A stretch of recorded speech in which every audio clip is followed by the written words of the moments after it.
మా పిల్లులండి ఇవి వీటికి బిస్కెట్లు తినేయి ఒక బాగా బోళ్ళన్నీ తెప్పించాను నేను. అన్నీ తెప్పించి పెడితేనేమో ఇప్పుడు బిస్కెట్లు వద్దంట, చికెనే కావాలని కూర్చున్నాయి. ఉడకబెట్టే వరకు కూడా ఓపిక ఉండదండి వీటికి. గోతికన్నక్కల్లాగా పొయ్యి దగ్గరే కూర్చొని ఉంటాయి.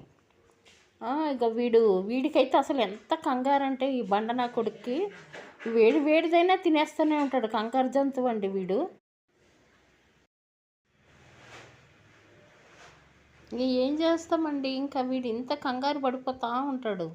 ఇంకా వీడు బయట పిల్లండి, దీనికి ఊరికే ఫీమేల్ని కొట్టేస్తుందని అన్ని పిల్లల్ని కొట్టేస్తాడు వీడు. అందుకనే మా పక్క గల్లీలో ఉంటుంది ఇది.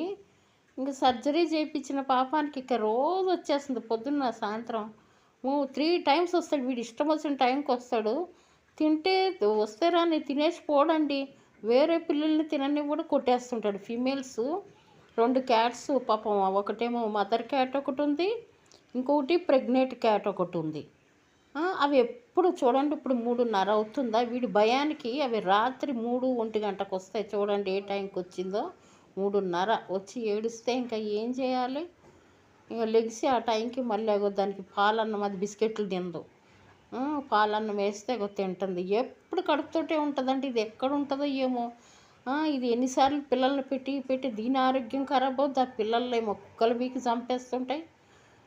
దీన్ని ఎక్కడ ఉంటుందో తెలియదు. కేవలం ఫుడ్ నైట్లో 1 గంటకు వస్తుంది, అది పొద్దున్న రాదు ఆడి భయానికి. చూసారా, ఇంకొకటి వస్తుంది, అది ఎప్పుడు పిల్లల్ని పెట్టే ఉంటుంది. అది బక్కగా దాని రక్తాన్నే పీకేస్తున్నాయి ఆ పిల్లలు.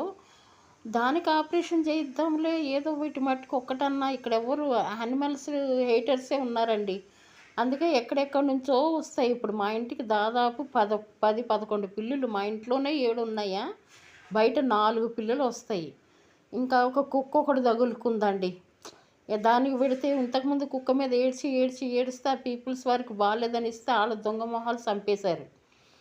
అందుకే భయానికి ఇంకా నాకు ఎంత భయం వేస్తుందంటే నిజంగా అండి.